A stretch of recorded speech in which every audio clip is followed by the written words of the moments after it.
Joriy yilning 13-iyun kuni O'zbekiston Respublikasi Ichki ishlar vazirligining Andijon akademik liseyida bitiruvchilar uchun Oq yo'l sizga aziz bitiruvchilar shiori ostida tantanali diplom topshirish marosimi bo'lib o'tdi. Ushbu quvonchli kun yoshlar hayotidagi eng unutilmas va mas'uliyatli palalardan biriga aylandi.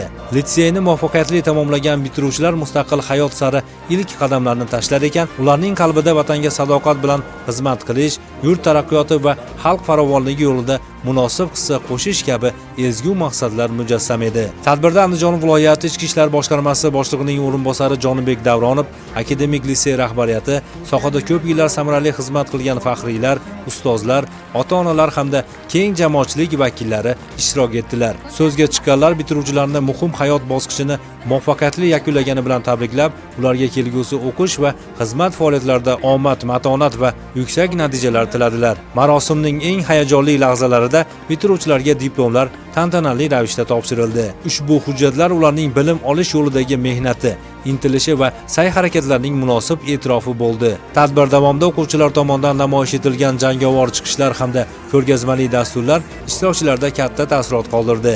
Yoshlarning intizomi, jismoniy va ma'naviy tayyorgarligi yig'ilganlar tomonidan yuqori baholandi. Shuningdek, bir guruh ota-onalar ham so'zga chiqib, farzandlarining bugungi yutug'idan faxrlanishlarini bildirdilar hamda ularning kelgusi faoliyatiga ezgu tilaklar izhor etdilar. Shu tariqa Andijon akademik liseyning navbatdagi bitiruvchilari mustaqil hayot sari ishonch bilan qadam tashlab, o'z orzu intilishlari sari yo'l oldilar. Oq yo'l sizga aziz bitiruvchilar shiori ostida o'tgan mazkur tantanali tadbir yoshlarning kelajakka bo'lgan ishonchi, vatanga muhabbati va yuksak maqsadlari ifodasiga aylandi. Bugun qo'llariga diplom olgan bitiruvchilar ertangi kunning munosib kadrlari sifatida yurtimiz taraqqiyoti, xalqimiz tinchligi va osoyishtaligi yo'lida sidqi dildan xizmat qilishlariga ishonch bildirildi. Ularning har biriga kelgusi hayot yo'lida ulkan zafarlar, muvaffaqiyat va yorqin istiqbollar tilaymiz.